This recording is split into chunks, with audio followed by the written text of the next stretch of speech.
그러면 이 다음으로 넘어가서 하이고 열애자 즉 제법 여의. 자, 열애란 모든 법과 같기 때문이다.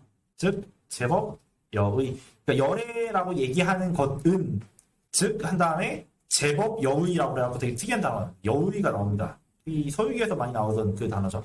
그러니까 그쵸. 뜻이 그것과 같대잖아요. 근데 그게 법이래. 그러니까 모든 법과 같은 게 그냥 열애래요. 어떤 것도 법이 없댔잖아요. 근데 어떤 것도 법이 없는 이유는 그냥 약간 뭐냐 그 에어티 프로 같은 거야. 신이 좋아하면 씨발 그게 경고한 거지 뭐냐 막 이런 수준의 그 단순한 수준인 건데 왜냐면 애초에 열애라는 건 그런 식으로 법을 가지고 묶어서 말씀할 수 있는 게 아니다라고 얘기하는 거지.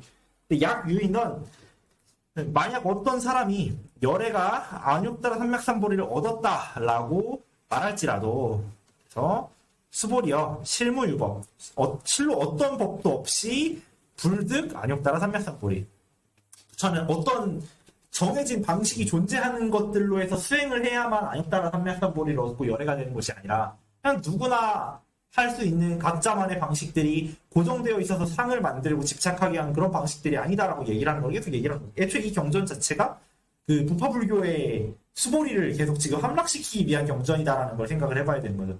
그 서사적 맥락으로 봤었을 때 수보리는 이제 그 지혜제일이라고 불렸었던 부파불교의 수행승 1장이었었던 건데 그 사람을 이제 계속 설득을 하는 거죠. 네가 하려고 하는 이렇게 꾸준히 하면 뭐가 되고 이렇게 꾸준히 하면 뭐가 되고 하는 레벨업식의 사고방식으로는 이게 안 된다. 그러다 보니까 결국에 대승불교에서 선이 나왔었던 것도 뭐 1년 즉시 무량겁이나 뭐 이렇게 얘기를 하면서 한 번에 깨닫는다 이렇게 얘기를 하는 것 역시도 사실상 진짜로 한 번에 깨달아서 나는 그렇게 얘기한다고 보진 않고 정확하게 말하자면 자꾸 어떤 단계가 있다라고 얘기를 하고 자꾸 어떤 무언가를 거쳐야만 우리가 제대로 된 걸 볼 수 있다라고 얘기하는 그 레벨업 사고방식에 대한 경종에 가까운 게 아닌가라는 거죠. 뭐 시고 열애 설 일체법 개시불법 열애가 아니네 여기 있다. 수보리 열애 소득 안욕따라 삼맥삼보리 어시중 무실무어 아무것도 얻은 것은 없는데 공허한 것이 없대요. 무실인데 무허래. 이 무실무허라는 단어가 많이 쓰이는데요. 아무것도 얻은 게 없지만 실제로 아무것도 얻은 게 없다라고 얘기를 하는 거는 한 바퀴 돌아와서 그대로 자리에 돌아오지만 이미 층위가 달라진 개념이기 때문에 이걸 허라고 얘기를 하진 않는다라고 얘기를 하는 거죠. 예를 들면 그런 게 있잖아요. 내가 그런 게 있겠죠. 이제 대부분 여기서 그래도 3명은 그래도 교육에 가까운 일들을 계속 해본 거니까 비슷한 걸 해봤었죠. 해보면 느낄 거예요. 학생들을 가르치면요. 허무해요. 진짜 허무해. 그러니까 이 새끼들이 안 바뀌어. 인간이 쉽게 안 바뀌어요. 그리고, 그러니까 차라리 멍청한 거에다가 지식만 쌓아서 바뀌게 하는 것도 어려운데, 성품을 바꾸는 건 정말 어려워. 근데, 부처님이 지금 성품을 바꾸려고 하고 있는 거잖아. 안 바뀐단 말이야. 정신이유분에서 얘기했잖아. 되겠냐고 수보리가 부처님한테 씨발 이걸 이렇게 해서 알아들을까요? 그러니까 그런 말 하지 마라 이렇게 얘기를 한단 말이야. 그렇게 하는 이유가 뭐냐면은 이 사람이 지금 만약에 바뀌었다고 해도 그거는 내가 아니라 이 사람을 지나간 수많은 부처님이 이 사람에게 더 좋은 선근을 심었기 때문에 지금 바뀐 거고 혹은 내가 지금 심어서 안 바뀌면은 언젠가 나 이후에 누군가가 또 와서 또 심어서 바뀌게 할 거고 그러니까 내가 양분이 되면 혹은 내 때에 그 양분이 싹을 피우면 뭔가 됐겠지라고 얘기를 하고자 하는 그러니까 말 그대로 그렇게 되면은 그런 해석 속에서는 얘가 지금 뭐가 되느냐는 중요하지 않고 내가 지금 얘에게 무엇을 최선을 다해서 해줄 수 있느냐만 중요해지는 해석이 남잖아요. 근데 그렇게 되게 된다면 그 이전에 가르쳤었던 그 행위랑 그 이후에 가르치게 되는 행위는 똑같은데 행위자의 내면만 바뀐 거야. 계속 16품에서도 그 이전 품에서도 그렇고 계속 부처님이 얘기를 하는 방식은 세상을 어떻게 바꾸는가가 아니었던 거지. 세상을 바꾸는 게 아니라 세상에서 지금 행위를 하고 있는 나의 마음은 어떻게 바뀌어야 되는가에 대한 이야기를 해요. 그래서 그러니까 불교에 대한 승가 공동체를 만드니 불교가 사회 변혁을 하고 싶어하는 빨갱이 학문이니 제가 간간히 얘기했었지만 실제로 거기에 근간하는 행위를 하고 있는 그 보살도를 걷는 개인은 대체 자기의 마음을 어떻게 바꿔야 되는가에 대한 질문을 제일 많이 하고 그거에 대한 대답을 저렇게 해요. 그렇게 다 얻고 나서 바뀌게 된다면은 얻은 게 아무것도 없는데 그렇다고 해서 얻은 게 아무것도 없는 이유는 어차피 다 얻어도 해야 될 건 똑같은 거야. 얻었다고 해서 갑자기 광부에서 빛이 나고 광부에 딱 나가고 여기서 빛이 나고 손에서 불 뿜고 팔 잘려도 코 잘려도 다시 살아날 수 있는 가리왕한테 찢겨도 다시 난다는 그런 이야기들이 실제로 일어나지 않고 나는 그냥 똑같은 몸을 가지고 똑같은 삶을 가지고 있어도 내가 해야 될 건 항상 변하지가 않고 그냥 그 자리에 있는 거지. 근데 그럼에도 불구하고 내가 이 과정에서 나는 더 이상 나한테 일어나는 일들을 탓하지 않고 안 바뀌는 저 새끼를 탓하지 않고 안 바뀐다는 이유로 이걸 안 하지 않고 내가 해야 될 걸 그대로 똑같이 하기 때문에 아무것도 변한 건 없는데 그럼에도 불구하고 이게 허무하진 않다라고 얘기를 하는 거죠. 그래서 이제 이게 이제 부처님이 무엇을 얘기를 하는가 아무것도 없이 얻었기 때문에 이런 것들이 가능하고 그렇기 때문에 아무것도 없어도 이게 허한 건 아니다 라고 이야기를 합니다. 그래서 참 좋은 것 같아요. 이걸 읽다 보면은 계속 내가 어떻게 살아왔고 내가 무엇에 계속 억울해하고 있었는지 내가 무엇에 계속 아쉬워하고 있었는지를 많이 고민을 하게 돼요. 나름대로 막 좋은 일을 해놓고 나서도 좋은 일을 했다라는 거에 빠져가지고 내가 뭔가 받기를 원할 때도 있고요. 한 말 해도 자꾸 남아있을 앙금이 있을 때가 있죠. 근데 그게 사람을 되게 많이 괴롭혀요. 특히나 이제 우리처럼 그 가난한 분들 하다 보면 안 가난한 사람 빼고 이제 다이어트하나. 그치 여기 이제 철학으로 돈 벌 수 있는 사람 빼고 그 가난한 분 하다 보면 억울할 때가 있어 사회에 괜히. 그렇지만 이제 우리의 마음을 어떻게 재해석해야 되는가에 대한 이야기를 좀 할 필요가 있다는 거죠. 왜냐면 뭐 여기는 이제 상담에 대한 이야기를 전문적으로 하니까 저는 이제 코칭에 대한 이야기를 하지만 코칭도 똑같이 얘기를 해요. 실제로 문제 상황을 바꿀 수 있는 단서가 될 만한 뭐 공모전이든 뭐 기술 자격증이든 이런 정보가 있을 수도 있어요 우리 삶에. 근데 실제로 그것보다도 더 중요한 거는 행위를 해야 되는 사람이 자기 눈앞에 일어난 상황을 어떻게 재해석해서 받아들이느냐가 그 행위를 계속 하게 만들기도 하고 그 행위를 도망가게 만들기도 하다 보니까 코칭을 하는 사람이 제일 많이 신경을 쓰는 거는 저 사람이 지금 이 현실을 어떻게 해석하게 하는가, 어떻게 해석하게 해야 우리가 조금 더 이 상황을 계속 지속 가능하게 도와줄 수 있을까에 대한 이야기를 계속 같이 찾아 나가는데 저는 이거랑 부처님이 얘기하는 방식이 그렇게까지 크게 다르지 않다는 걸 매번 느껴요. 이걸 읽으면서. 그러다 보니까 마지막 여기까지만 정리하고서 얘기를 해본다면 시고 열의 설일체법 계시불법. 그래서 그렇기 때문에 열애는 모든 법, 그러니까 세상에 나와 있는 모든 이래야 된다 저래야 된다라고 얘기하는 것들이 그냥 다 그게 다 불법 아니냐라고 얘기를 하는 거죠. 그러니까 비불법이나 무유법처럼 얘기해서 안육나라 삼략삼벌이 이르는 길이 아무것도 없어라고 얘기하지만 애초에 아무것도 없기 때문에 뭐든 해도 상관이 없다라는 형태의 이야기를 거꾸로 풀러서 이제 일체법인 계시불법이다라고 얘기를 하고 수보리 소원 일체법자. 네, 일체의 법은 일체의 법이 아니라서 그래서 그 이름이 일체법일 뿐이다 라고 얘기를 한다는 거죠. 계속 이제 자꾸 문장을 뒤집어요. 이거는 이게 아니야. 그렇지만 이름만 이거일 뿐이야. 그렇다면 이 이름을 빼버리고 내가 여기서 말하려고 하는 의도를 봐봐. 그럼 이 의도대로라면 이게 아닌 것도 이거에 포함되는 거 아니야? 이런 식으로 계속 문장을 뒤집으면서 자꾸 이 문장 속에 있는 개념을 우리한테 확장시켜서 이해시키려고 하는 방식을 쓰고 있죠. 그러다 보니까 이거는 약간 저는 그래서 동철반이나 이런 학회적 분위기로 이걸 막 다루는 것들에 대해서 약간은 어려움을 느끼는 게 뭐냐면 삶의 비유들과 삶에서 느꼈었던 이야기들을 소재 삼아서 다루지 않으면 이게 아니야라고 했을 때 그건 뭔데가 돼. 그 약간 우리의 자연어로 우리의 자연적 경험으로 이걸 이야기를 하면 좀 더 쉬워지는데 그게 아니라 이게 아니야. 오케이. A가 아니야. 나 A인가? 지금 나 A가 아니야. 다시 A가 되냐? 약간 이 정도에서 그쳐버리는 거지. 이게 되게 재밌는 부분. 특히 철학이나 이런 거는 어떤 개념을 갖고 하는 거잖아요. 개념을 갖고 할수록 이 오히려 불교에 갖고 있는 의미를 더 파악 못하는 거예요. 그러니까 법이 갖고 있는, 그러니까 여기서 말하는 법이라는 건 그냥 그 상담 쪽이나 아니면 그 언어? 로고스 갖고 있는 한계점이 아닐까, 이런 게. 그 서양 철학적으로 말하면. 그러니까 로고스라는 건 그 자체로 어떤 이율배반적인 진리성을 표현할 수 없으니까. 근데 사실은 불교가 갖고 있는 어떤 그러니까 진시, 진리 같은 것들은 사실 그런 차원으로서 제시될 수 있는 것들이기 때문에 오히려 그렇게 학문적으로밖에 접근 못하는 게 아닌 것 같아요. 그러니까 학문적 이상으로 차원의 어떤 의미를 담고 있지 않을까? 얼마 전에 너무 서로를 많이 써갖고 인스타에서도 불어났어 막. 한국말이 안 어렵지. 그러니까 한국어로 다 표현을 못한다. 이거하고 그렇지. 그러니까 계속 이제 불린 문자나 이런 이야기들을 불린 문자. 삼불교에서 했던 이유는 결국에 그 이야기들을 이해하려면 그 사람만의 사건이 있어야 되고 그 사람만의 순간들이 와야 되는 건데 아무리 좋은 이야기를 해봤자 안 들어가는 순간들이 너무 많아. 자기 삶의 어떤 특정 언어로 딱 들어오지 않는 이상.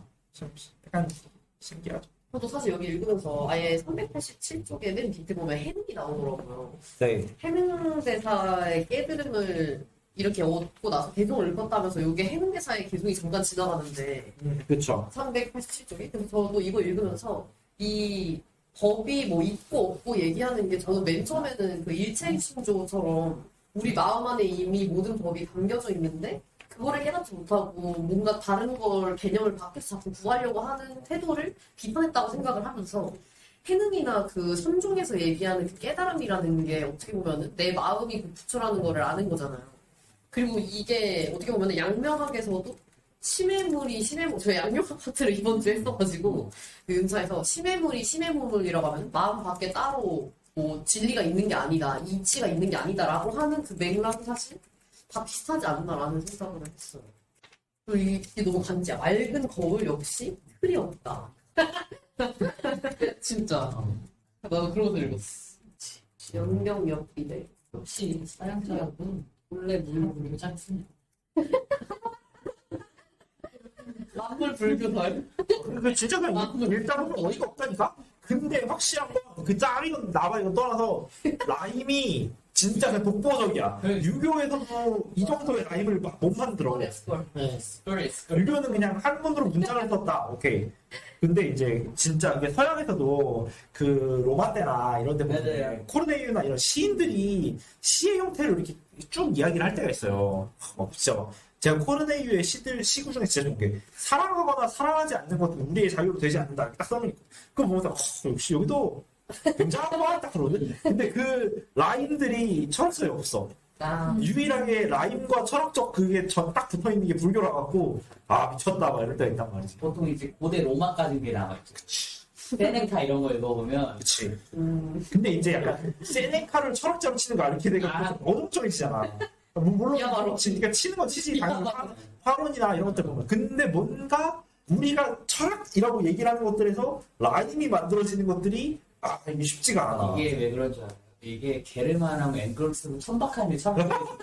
아니, 한국민이 담는 그릇이 천박해서 먹어가. 그게 뭐냐면 원래 로망스 어군을 필두로 한 이 라틴어 쪽은 그 운유 라인의 전통이 있어요. 맞아. 근데 이제 게르만 같은 애들이 게르만 같은 애들도 칸트, 헤게 이딴 애들이 지금 그렇게 지배하고 영국 애들이 이제 뭐 영매처럼 지배하니까 그게 사라진 거다. 앵글로스슨에게 설한 것 같다. 그러니까 예시성이 없고 그 모습이 없는 거지. 웃기다. 진짜 웃기다. 그러니까 예를 들어서 근데 다 많이 하는 거. 그래서 저는 프랑스어 하니까 그 몽테뉴나 이런 사람도 공부한단 말이에요. 근데 그거 읽어보면 라임이 장난 아니에요. 역시. 확실히 우리가 말을 하나야 하면 얘기하고 있지만 말에 의해서 집에 나가는 게 더 많긴 한 것 같아. 이게 로man틱한 데까지 그거 야만적이었어. 그치. 앵글로색슨에게 철학이 있는 거. 그러니까 이 게르만 바이킹분들, 이 북방계들이 이게 동양적 풍족 애들이거든요. 웃기다. 진짜 봐봐. 이게 낭만이 없는 게 우리가 보다 보면 구마라습본을 보잖아. 구마라습의 일화 중에 구마라습은 자신이 이제 인도에서 이제 중국으로 건너오면서 그러니까 현장은 인도에 직접 가갖고 범어로 배운 다음에 범어를 그냥 진짜 하나 이제 문법상으로 옮겨가면서 온 건데 구마라습은 그냥 애초에 천축국인이 이렇게 건너와서 본인이 그냥 다 한영을 해버린 거야. 자기의 머릿속에 있는 불경을. 그러다 보니까 어떻게 하겠어. 그냥 문자 마냥 통째로 다 집어넣고 라임 맞춘 거지. 근데 라임 맞추는 게 일부러 달라지기도 했잖아. 근데 그 언어가 달라지면서 뜻이나 배열이 달라지고 뭐 이 아인 동생 수자상도 원래 순서가 달라요. 근데 그런 거 상관이 없대. 그냥 싹 바꿔. 그 다음에 무슨 얘기냐. 만약에 내가 번역한 거에 문제가 있다면 그러니까 문제가 없다면 내가 죽은 다음에 내 혀는 남을 것이다. 그래서 거의 간지나는 못을 딱 봐. 근데 죽었는데 혀가 화상을 해도 안 타서 이게 이제 사리로 남게 됩니다. 거의 그래서 이 낭만이 존재한다니까.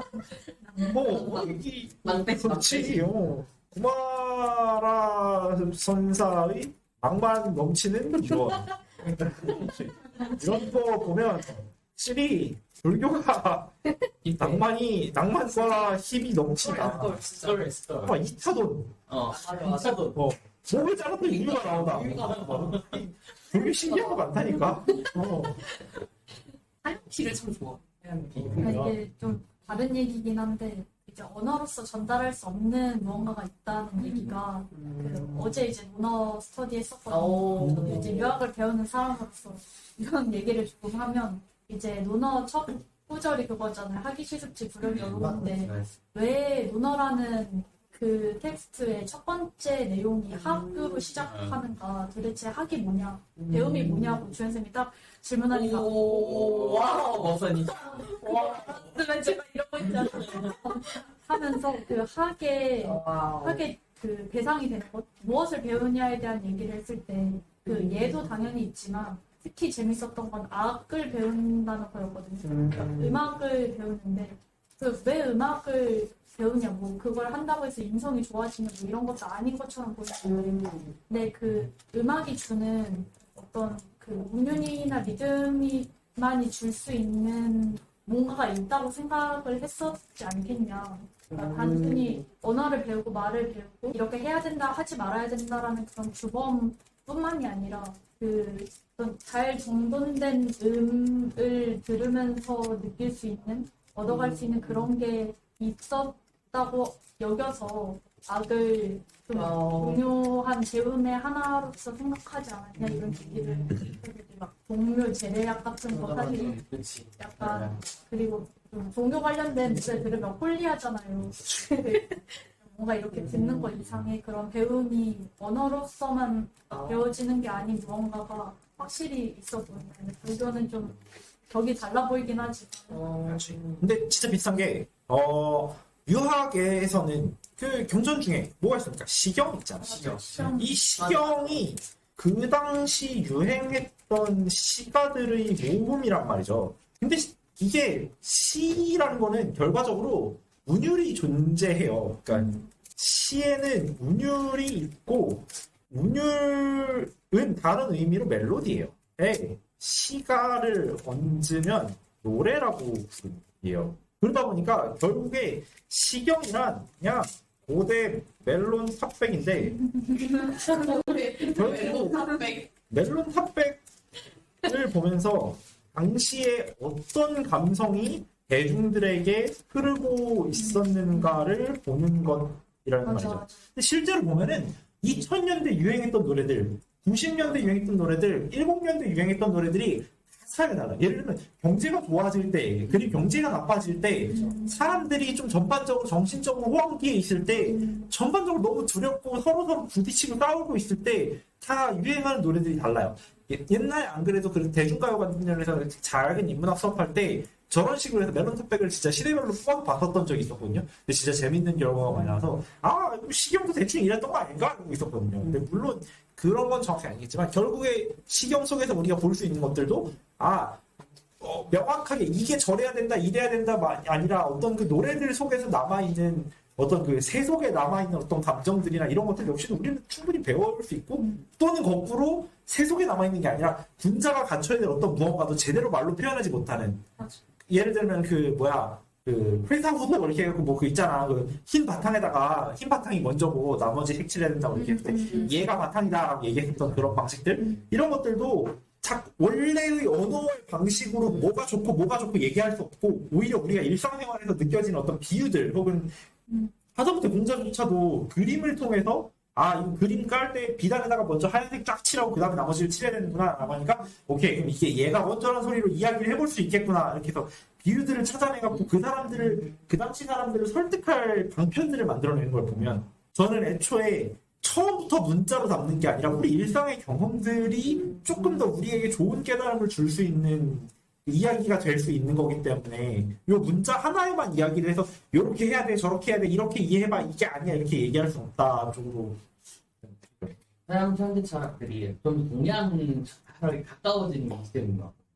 서양 철학들이 이제 그 서양 현대 철학에서 많이 비판하는 게 로봇 중심주의라든가 아니면 이성 중심주의를 비판하면서 이제 감성이라든가 미학적인 얘기를 하는 이유도 결국 이런 이성 중심으로 파악 못하는 어떤 내용들을 철학에 다시 흡수하려고 하는 거고, 미셸 푸코가 갑자기 고대 철에 관심 가졌던 이유도 사실 고대에서는 그런 문화들 있죠. 얘네들이 어떤 그 기극 전통이라는 이런 것들이 그런 것들을 통해서 뭔가 하려고 하고 있고, 저는 락강이 되게 재밌었던 게 락강이 동양의 서예에 대해서 언급한 게 있어요. 음. 왜 그러냐면 락강 동양서예에서 자기가 말하고 싶은 무의식이 어떻게 드러나냐 했을 때 동양 사람은 서예를 볼 때 우리는 문자로 보고 읽지만 동양 사람은 문자를 봅니다라고 표현하고 아, 읽는 자가 아니라 글을 본다 이렇게 얘기한다.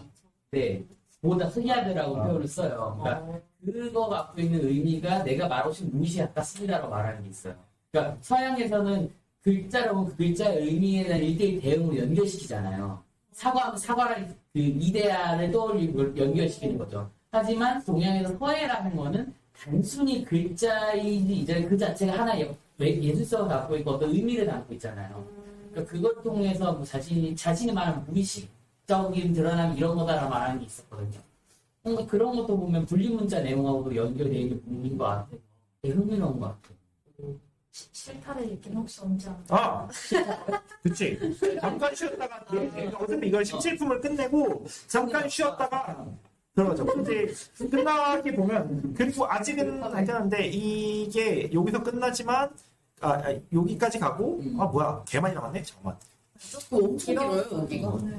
이거 17분 진짜 길어졌어. 근데 다 비슷하긴 하거든요. 이게 뭐냐면은, 여기서 이제 아까 얘기했던 비어이 신장대가 나오죠. 비어이 신장대. 이거 왜 키워는지 모르겠어. 이게 여기 있다. 네. 비유컨대 사람의 몸이 큰 것과 같다. 이게 뭐냐면은 앞부분에서 어디쯤에서 나왔더라. 소리를 참 오래 했다는 걸 느낍니다만 무의복승도 아니고 30 이상? 30 이상 즉변열애가 5회차였나? 4회차였나? 소리네 사회자. 네. 아닌가? 3회차가? 계속 거슬러 올라가네. 초록색이 여기서 나왔고. 아니, 잠시만. 강경 30 이상. 몇 품이지? 상품인 것 같은데. 그, 난생 그거 말하고. 난생, 태생, 습생, 파생? 그치. 그거 상품이요. 대승정종분의, 그러겠네. 맞아요. 대승 정도. 아니야. 이거. 우리 난생, 태생 말하죠. 이거 아니야. 부처의 30 이상? 네, 부처의 30 이상. 그거 좀더 초반다. 열이실견분, 여기 있다. 스보리 어이유나 가이 신상 견열애부. 그러니까 신상으로서, 그러니까 몸으로서 드러나는 모습으로 열애를 볼 수 있는가라고 질문하는 부분이 있어요. 여기서 열애 소설 신상 즉비 신상. 열애께서 말한 이 신상, 열애께서 말한 몸이라는 거는 실제로 몸에 대한 이야기를 한 게 아니라 그 몸에 어떤 비유들이 존재한다는 거죠. 여기서 우리가 얘기했듯이 이제 법신, 보신, 화신이었는데 보면 법신은 보신, 그러니까 보이지 않고 드러나는 게 이제 보신과 화신인데 화신은 인간상으로서의 거고 보신이라는 건 어떤 이 부처가 보신으로 들어갈 때 어떤 그 신통력 같은 걸 발휘하는 어떤 무언가를 이야기를 하기도 하거든요. 근데 이것들이 어떤 화신과 어떤 보신도 왜냐면은 막 부파불교에서도 기적이나 이런 것들을 보여줄 때가 되게 많잖아요. 잘렸다가 도달하고 이런 것들도 그리고 누가 이렇게 다시 내려왔다 이렇게 하면 화신은 화신이 가지고 있는 특징이 있다라고 이야기를 하고 뭐 부처의 30 이상에 대한 특징들을 막 이야기를 하기도 해요. 부처님 상에서 뭐 편평족, 마당발 그리고 두 바퀴의 발자국에 수레바퀴 같은 게 있고 손가락이랑 발가락이 가늘면서 길고 막 멋이 황금빛 물갈퀴가 있고 이렇게 쭉 이야기가 있거든요. 이 30 이상을 합치면은 인간이 아니라 약간 다곤에 가까워진대요. 무서워. 이런 거거든. 이런 거. 그렇지. 그 크톨루 신화야. 물갈퀴도 있고 막 모도 있고 막 그래. 뭐지? 막 이럴 때인데 하여튼 결국에 그 화신이라는 것 자체가 부처님이 가지고 있는 그 도량에 대한 것들을 좀 바꾸려고 하는 거예요. 온몸에서 발하는 빛이 한 길이 된다. 살결이 보드랍고 매끄러우면 일체에 더러우면 물들지 않는다고 쭉 가잖아. 그러면은 쭉 양쪽 어깨가 둥글며 풍만한 느낌을 주고 특별히 잘생겼다. 이빨의 개수가 40개이면 여기서부터 이제 어인족으로 가는 게 이게 막 네, 그치. 만약에 성기에 대한 이야기 나오니까 거의 부처님에 대한 희롱인데요. 그니까 뭘 그치. 얘기하고 싶었나. 그치. 성기가 마왕의 성기처럼 사물머리 같이 크고 멋이기가. 근데 그냥 보통대에도 오므라들어가고 몸속에 안 보일 정도로 숨어있다. 그래서 어이씨 거의 뭐. 혀가 무슨 정수리까지 덮고 막 이런 거. 그치. 그게 있어. 그런 거. 모든 털구멍에서 미묘한 향기가 난다. 진짜 재밌거든요. 어디까지 그 부처님이 힘 어디까지 내 수저를 그렇기 때문에 여기서 얘기를 하는 게 그 가이실상 변열해서 막 이렇게 얘기를 하는 거죠. 이제 결국에 여기서 이 열실경전에서 나오는 사구계가 범소유상, 그러니까 모든 상들이 다 허망하니까 이 상을 떠나서 봐야지만 우리가 열애를 볼 수 있다라고 얘기를 하는 걸 다시 한번 여기서 짚어주는 거예요. 만약에 부처님 이게 여기서 그 열애 이게 만약에 진짜로 사람의 몸이 크다고 하는 거겠냐라고 하니까 수보리가 다시 한번 말하는 거죠.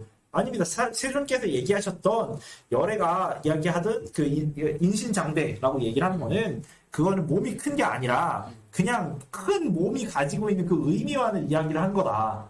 우리가 여기서 바라볼 수 있는 게 의미일 뿐이지 이 말 그대로를 가지고 가면 안 된다는 이야기를 하는 거죠. 빨리 몸부터 믿지 말자. 그러니까. 그렇지. 내가 성기가 숨어있는 게 아니라 그렇죠.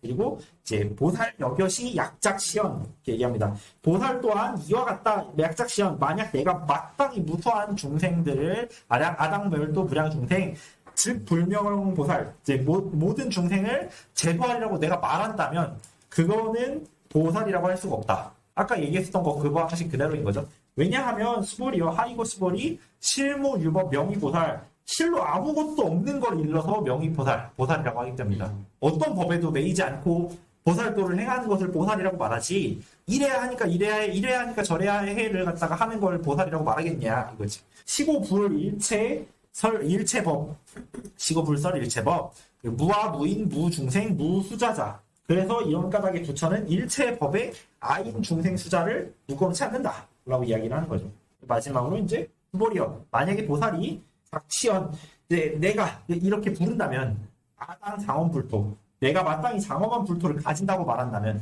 이거는 십품에서 장엄불토분에서 얘기했던 건데요. 보살에게가 부처님이 얘기한 게 장엄불토가 있느냐라고 얘기를 해요. 장엄불토는 뭐냐? 약간 오늘 전체적인 이야기에 다 정리 보니까 장엄불토는 뭐냐면 부처님이 계신 곳은 또 장엄하고 막 빛이 나고 막 악기가 자리 잡지 못하고 이런 성스러웠다는 거죠. 어떻게 보자면 약간 극락세계.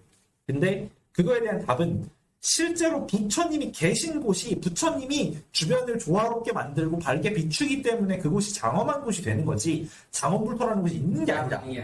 그리고 거꾸로 보살에게 청정한 정토가 있는가라고 물어도 보살이 죽어서 어딜 가서 청정한 곳에 도달하는 게 아니라 보살이 청정한 마음을 내서 내 주변을 청정하게 만들어서 그걸 청정한 정토라고 부르는 거지 청정한 정토가 있는 게 아니다 라고 이야기를 합니다. 십품에서는.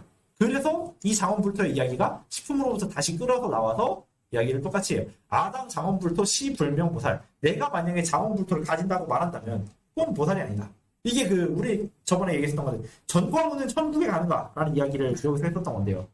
그러니까 국품 다음인 거니까 딱 7일차구나.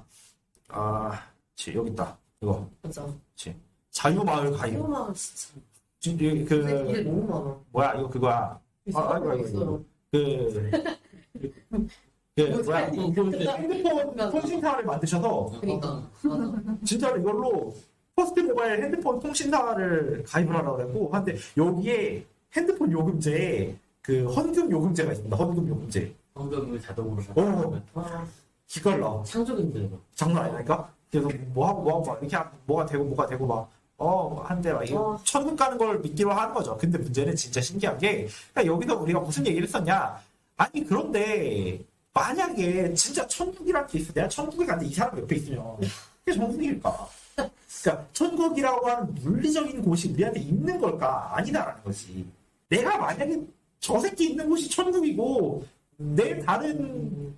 나와 사이 좋았었던 불교 신자들이 있는 곳이 지옥이 되어버리면 거기가 천국이 되지 않는다 이거지. 사실상 천국이라는 게 우리의 상상 속의 무언가인데 이걸 실제로 있다라고 얘기를 해버리면서부터 문제가 생기는 건데 기독교에서도 주님과 있는 이수시 천국이라는 건 실제로 현존하고 뭐 이런 건 아니라 그러니까 여기를 우리가 청정하게 만들고 여기서 우리가 천국처럼 살 수 있게끔 이 주변을 바꿀 수 있으면 이 주변에서 우리가 이웃과 사랑하고 공존할 수 있는 방법을 이야기를 해야지 다 뒤지고 졸라 선교하면 천국 갑니다라고 얘기하면 되겠냐 이런 거죠. 어떤 자격을 얻는다라는 게 불가능한데 그런 식으로 얘기를 한다가 식품의 내용했는데 여기서 똑같이 말해요. 그리고 하이고 열애설 장엄불토자 즉비장엄 심형장엄 이것도 식품에서 그대로 갖고 온 이야기인 거고요. 수보리 약 보살 통달 무아법자 마지막으로 보살이 무아법에 통달했다면 열애가 말한 이름은 진정으로 보살일 것이다. 이제 결론적으로 그래도 이번에는 긍정 눈으로 이야기를 합니다. 여기서 뭐 하는 것이다 이렇게 얘기했는데 이번에 제대로 말해요. 만약에 보살이 무아법에 통달한 사람이라면, 그래서 내가 없는 형태의 사고방식으로 사고할 수 있는, 이거는 뭐냐면은 우리가 이전에 이야기했었던 그 TRPG적 인간상에 가까운 개념인 거죠. 그러니까 내가 해야 되니까 하는 거야. 그러니까 내가 어떤 사람인가, 나한테 이게 뭔가 오는가 이런 고민이 아니라 하기로 해서 하는 거지. 우리가 서원을 세우고 서원을 가는 과정에서 나에 대한 마음을 지울 정도로 내가 명확한 것들을 갖고 있고 나한테 돌아오는 것들을 고민하지 않고 내가 살아가야 되는 방향이 안정적으로 존재한다면, 그리고 그런 식으로 살아가는 것에 통달해 있는 사람이라면 열애는 그것을 갖다가 진정으로 보살이라고 이야기를 할 수 있겠다. 열애 살면 진시보살 이렇게 된다는 거죠. 그래서 이게 사실상 어떻게 보자면 전반부를 다 나간 다음에 한번 싹 정리를 해줘요. 왜냐면 1품에서 이제 요 법회 있는 분에서 법회가 시작된 이유를 이야기를 해줬었잖아요. 근데 그것처럼 2품부터 다시 이 내용이 시작돼서 쭉 갔었는데, 이번에는 17품으로 오니까 똑같이 이 법회에서 그동안 말한 걸 한번 다 보여주고 이제 18품으로 가기 시작합니다. 약간 좀 되게 특이하게 이런 구조를 띄고 있어요. 17품 정리. 딱 좋을 때 왔네요. 한 번에 정리했죠. 맞아. 1품에서 한 종합 선물 세트 같은 1품에서 법회가 일어난 과정을 보여준 뒤 이 16품 사이에 있던 이야기를 전체적으로 짚어서 그중 보살이 어떤 방식으로 마음을 내고 머무르고 항복시켜야 하는지만 잘 골라서 17품에서 다시 다 짚어주는 요약 정리 노트 정도의 합답점. 요약 좀 맞아. 되게 딱 이렇게 깔끔해. 느꼈어. 근데 또 17품만 보면 앞에 걸 모르는 상태에서 보면은 이게 뭔 소리가 되는 거야 또. 몸이 뭔데? 막 이렇게. 장엄 뭔데? 장엄불토가 막 이렇게 되는 거죠. 그러다 보니까 앞에 거부터 천천히 나아가서 하나하나 이야기를 풀지 않고서 이 이야기를 보면은 아니라고 하는데 맞다 그래. 맞는데 아니라고 해. 약간 왜 자꾸 말장난하는 똑같은 말을 계속하지? 라는 이야기로만 끝나게 되는데 하나씩 좀 재밌는 이야기들이 많죠. 약간 이제 쉬었다가 다음 이야기를 해볼까요? 네. 오케이. 자, 쉬어봅시다.